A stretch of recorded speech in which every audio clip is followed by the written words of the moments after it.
আদায় করার পর আপনি ইউনুস আদায় করার পর আপনার শাহিদার রাহে দুইখানে হাত বাড়াইলাম। দয়া করে মায়া করে আল্লাহ আপনি আমাদের জীবনের সমস্ত গুণাকে মাফ করে দেন। আল্লাহ আমাদের পিতা মাতা আত্মীয় স্বজন বিবাহ বাচ্চা সকলের গুণাকে মাফ করে দেন করেন। আল্লাহ আমাদের আল্লাহ আপনি রহমতের বৃষ্টি দ্বারা পুরো বিশ্বকে ভিজাইয়া দেন। আল্লাহ আপনি রহমতের বৃষ্টি দ্বারা আল্লাহ পুরো দেশকে আল্লাহ আরামদায়ক বানাইয়া দেন। আল্লাহ পুরো বিশ্বকে আল্লাহ আরামদায়ক বানাইয়া দেন। আল্লাহ এই গরমি থেকে আল্লাহ আমাদেরকে হেফাজত করেন। আল্লাহ আমাদের ফসলাদি নষ্ট হয়ে যাইতেছে, আল্লাহ আমাদেরকে হেফাজত করেন। আল্লাহ আল্লাহ আপনি উত্তম রিজিকের ব্যবস্থা দান করেন। আল্লাহ আমাদের আল্লাহ তাসবিহ তাহলিমাকে কবুল করেন।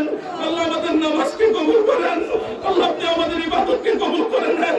আল্লাহ আপনি আমাদের প্রত্যেকজনের আল্লাহ সমস্ত ইবাদতকে কবুল করে নেন। আল্লাহ আজকে আল্লাহ যে আল্লাহ ইউনুস খতম করছি, আল্লাহ আপনি আল্লাহ ইউনুস খতমকে আল্লাহ আপনি কবুল করে নেন। আল্লাহ ইস্তিখারের নামাজকে কবুল করে নেন। আল্লাহ আপনি এই রোদকে আল্লাহ উঠে নেন।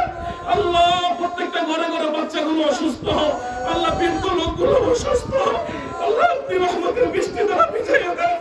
আল্লাহ রহমতের বৃষ্টি দ্বারা আল্লাহ আপনি ভিজাইয়া দেন। আল্লাহ আপনি রহমতের বৃষ্টি দ্বারা আল্লাহ আপনি ভিজাইয়া দেন। আল্লাহ আল্লাহ প্রত্যেক জনের ঘরের মধ্যে অসুস্থ, আল্লাহ মানুষ গরমে খুব আল্লাহ ক্লান্ত, আল্লাহ মানুষ গরমে খুব আল্লাহ অস্থির অবস্থা রয়েছে। হাসপাতালগুলোতে আল্লাহ বেডগুলো খালি নাই, ফ্লোর পর্যন্ত আল্লাহ রোগী দ্বারা ভরপুর হয়ে গেছে। আল্লাহ আপনি আমাদের গুনাহকে মাফ করে দেন। আল্লাহ আপনি আমাদের দিকে আল্লাহ নেক নজরে তাকান। আল্লাহ আমাদের গুনাহগুলোকে দিকে তাকাইয়েন না। আল্লাহ আপনি আমাদের গুনাহকে মাফ করে দেন। আল্লাহ আমাদেরকে আল্লাহ রহমতের বৃষ্টি দ্বারা ভরপুর করে দেন। আল্লাহ আমাদের পিতা মাতা যারা কবরবাসী প্রত্যেকজনের কবরখানি জান্নাতের বাগিচা বানায় দিয়েন। আল্লাহ আপনি আল্লাহ রহমতের বৃষ্টি দ্বারা ভরপুর করে দেন। আল্লাহ আল্লাহ আসমানি বৃষ্টি নাযিল করেন। আল্লাহ রোদকে আল্লাহ আপনি নিয়ে যান। আল্লাহ এই গরমিকে আল্লাহ আল্লাহ ঠান্ডা মৌসুম হিসেবে পরিণত করে দেন। আল্লাহ আল্লাহ এই গরমি থেকে আল্লাহ আমাদেরকে হেফাজত করেন। আল্লাহ আমাদের গবাদি পশুগুলোকে হেফাজত করেন। আল্লাহ গবাদি পশুগুলো পর্যন্ত বৃষ্টির কারণে আল্লাহ তাআলা পাগল পারা হয়ে গেছে। আল্লাহ সবাই গরমে খুব তিক্ত অবস্থা, যার কারণে আল্লাহ নবী সাল্লাল্লাহু আলাইহি ওয়াসাল্লাম ইস্তিখারার নামাজের কথা বলেছে। এই নামাজ আল্লাহ নবী নিজে পড়েছেন সাহাবাদেরকে নিয়ে, তারপর আল্লাহ তাআলা রহমতের বৃষ্টি দিয়েছেন।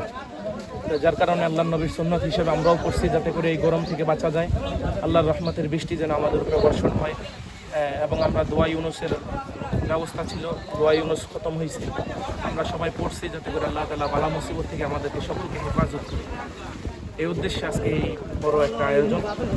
মূলত সবাই যেন আল্লাহ তাআলার রহমতের বৃষ্টি পায় এবং সবাই যেন আল্লাহ তাআলার বালা হাওয়াই এবং আসমানি জমিনি বালা মুসিবত থেকে যেন সবাই হেফাজত